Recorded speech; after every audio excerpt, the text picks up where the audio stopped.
Hello అండి, అందరికీ నమస్కారం. వెల్కమ్ టు మై ఛానల్ ఆహా ఏమి రుచి. ఈ రోజు మన వీడియోలో ఎంతో టేస్టీగా ఉండే ఫారం కోడి గుడ్లతో ఒక మంచి ఫ్రైని అయితే చేయబోతున్నానండి. ఫారం కోడిలో ఉండే గుడ్లతోనూ షేర్తోనూ అలాగే లివరు కందనకాయతోనూ ఒక మంచి ఫ్రైని అయితే తయారు చేసి చూపించబోతున్నానండి. చికెన్ షాప్ దగ్గరికి వెళ్ళి మనకి ఫారం కోడి గుడ్లు కావాలంటే గనక స్పెషల్ గా ఇస్తారండి. ఒక హాఫ్ కేజీ వచ్చేసి 140 రూపీస్ అలా ఉంటుంది. ఈ గుడ్లను అన్నిటిని కూడా కలెక్ట్ చేసుకుని ఇంటికి తెచ్చిన తర్వాత వెడల్పుగా ఉండే ఒక గిన్నె తీసుకుని అందులో నీళ్లు పోసుకుని జాగ్రత్తగా గుడ్లని శుభ్రంగా నీట్గా క్లీన్ చేసుకోవాలండి. ఈ గుడ్లను చాలా జాగ్రత్తగా కడుక్కోవాలండి, లేకపోతే పగిలిపోయే అవకాశం కూడా ఉంటుంది.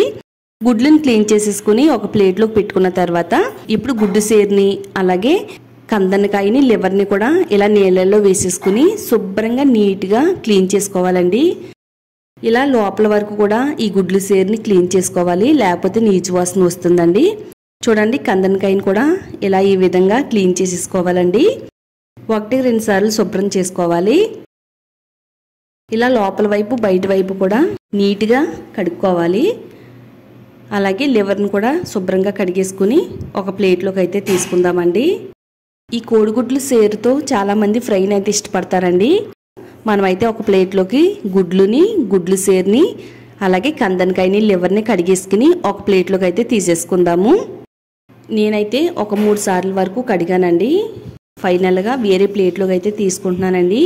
గుడ్లు సేరు అనేది చాలా పొడవుగా పేగుల్లా ఉంటాయండి.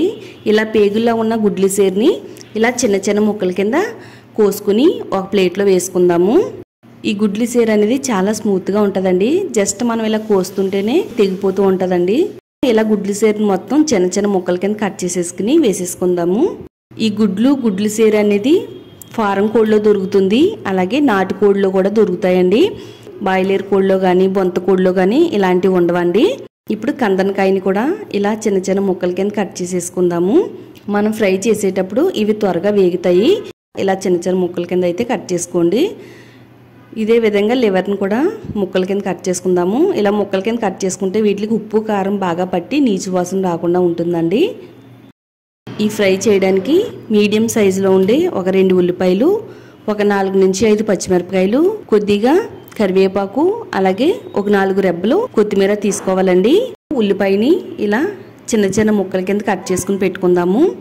వీలైనంత చిన్న ముక్కల కింద కట్ చేసుకుంటే మనకి ఈ వేపుల్లో ఉల్లిపాయ ముక్కలు కనిపించకుండా ఉంటాయండి. అలాగే పచ్చిమిరపకాయలు కూడా 2గా కట్ చేసి పెట్టేసుకుందాము. కొత్తిమీరని కూడా ఇలా చిన్న చిన్న ముక్కలుగా కట్ చేసేసుకుందామండి. ఇప్పుడు స్టవ్ పైన కడాయి పెట్టుకుని దీంట్లో ఒక 3 టేబుల్ స్పూన్ల వరకు ఆయిల్ వేసుకుందాము. ఆయిల్ వేడైన తర్వాత ముందుగా కట్ చేసి పెట్టుకున్న ఉల్లిపాయ ముక్కల్ని ఆయిల్లో వేసుకుని ఇలా గరిటతో కలుపుతూ వేయించుకుందాం. ఉల్లిపాయలు త్వరగా వేగడానికి ఇందులో ఒక 1/2 టేబుల్ స్పూన్ సాల్ట్ వేసుకుని ఇలా కలుపుకుంటూ వేయించేసుకుంటే చక్కగా ఉల్లిపాయలు అన్నీ కూడా మనకి తొందరగా వేగిపోతాయండి. ఉల్లిపాయలు కొద్దిగా వేగిన తర్వాత ఇప్పుడు పచ్చిమిరపకాయలను కూడా వేసేసుకుందాము. పచ్చిమిరపకాయలు వేగిన తర్వాత ఇప్పుడు ఇందులో 1 టేబుల్ స్పూను అల్లం వెల్లుల్లి పేస్ట్ కూడా వేసుకుందామండి. అల్లం వెల్లుల్లి పేస్ట్లో ఉండే పచ్చిదనం అంతా పోయి మంచి సువాసన వచ్చేంత వరకు ఈ అల్లం వెల్లుల్లి పేస్ట్ని వేయించాలి. ఇదంతా కూడా బాగా వేగిన తర్వాత ఇందులో ఒక 3 టేబుల్ స్పూన్ల వరకు కారం వేసుకుందామండి. నేను ఇక్కడ ఒక 1/2 కేజీ వరకు ఈ సామాన్లు అన్నీ ఉన్నాయండి. అంటే కోడిగుడ్లు, కోడి లివరు, కందనకాయ, అలాగే గుడ్లు సేరు ఇవన్నీ టోటల్గా కలుపుకుంటే 1/2 కేజీ వరకు వచ్చినాయండి. 1/2 కేజీకి ఒక 3 టేబుల్ స్పూన్లు కారం, ఒక 1/2 టేబుల్ స్పూన్ పసుపు వేసుకుని ఇప్పుడు మొత్తం అంతా కూడా ఒకసారి బాగా కలిసేటట్టుగా కలిపేసుకుని ఒక 2-3 నిమిషాల పాటు వీటిలో ఉండే పచ్చిదనం అంతా పోయేంత వరకు ఇలా గరిటతో కలుపుతూ వేయించేసుకుందామండి. ఉప్పు కారం అన్నీ కూడా బాగా కొద్దిగా వేగిన తర్వాత కరివేపాకు, కొద్దిగా కొత్తిమీర వేసేసుకుని మరొకసారి మొత్తం అంతా కూడా కలిపేసుకోవాలండి. ఇవన్నీ కూడా బాగా వేగిన తర్వాత ఇందులో 1 స్పూను ధనియాల పొడి, అలాగే ఒక 1/2 టేబుల్ స్పూను జీలకర్ర పొడి వేసుకోవాలి. జీలకర్ర పొడిని ధనియాల పొడిని కూడా ఒక 2 నిమిషాల పాటు ఇలా కలుపుతూ వేయించేసుకుందాము. ఇవన్నీ కూడా బాగా వేగిపోయిన తర్వాత ఫస్ట్ అయితే గుడ్లు సేరుని వేసేసుకుందామండి. చిన్న చిన్న ముక్కల కింద కట్ చేసుకున్న ఈ గుడ్లు సేరుని, లివర్ని, కందనకాయల్ని ఫస్ట్ వేయించేసుకోవాలి. ఇప్పుడు స్టవ్ని మీడియం ఫ్లేమ్లో పెట్టుకుని కలుపుతూ వేయించేయాలండి. ఫస్ట్ అయితే మనం గుడ్లను అయితే వేయకూడదండి.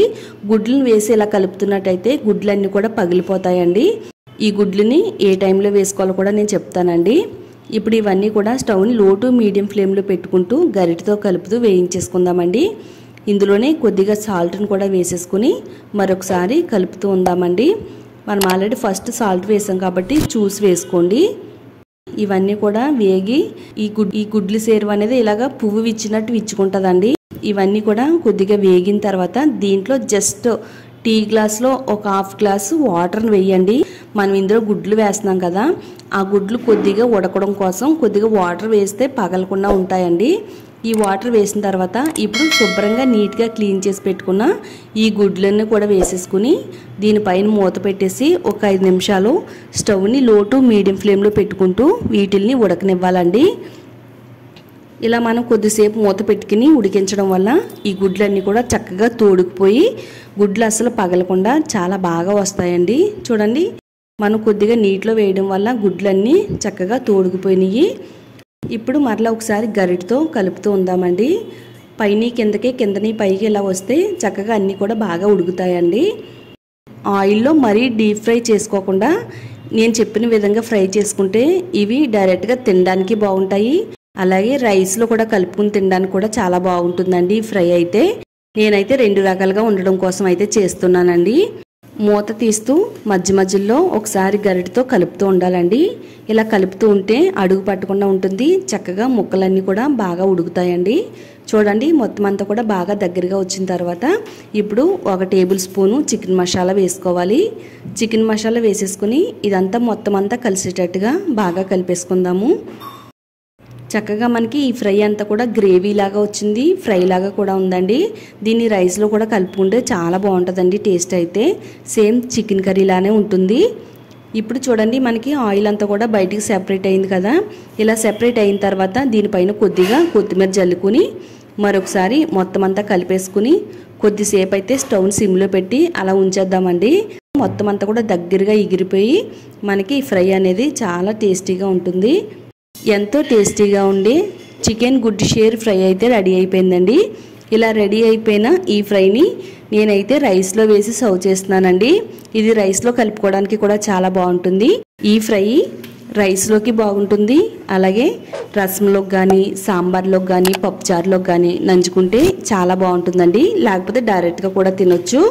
ఇలాంటి ఫ్రై మనం అప్పుడప్పుడు చేసుకుని తింటే హెల్త్కి కూడా చాలా మంచిదండి. చక్కగా నేనైతే రైస్లో సర్వ్ చేశానండి. చూస్తుంటేనే నోరు ఊరిపోతుంది కదా. తప్పకుండా మీరు కూడా ఇంట్లో ఈ గుడ్లు షేర్ ఫ్రైని రెడీ చేసుకుని టేస్ట్ ఎలా వచ్చిందో ఈ వీడియో కామెంట్స్ బాక్స్లో షేర్ చేయడం మాత్రం మర్చిపోవద్దండి. తప్పకుండా షేర్ చేయండి. ఇలాంటి మరిన్ని టేస్టీ రెసిపీస్ కోసం ఛానల్ని సబ్స్క్రైబ్ చేసుకోండి. వీడియోని లైక్ చేయండి.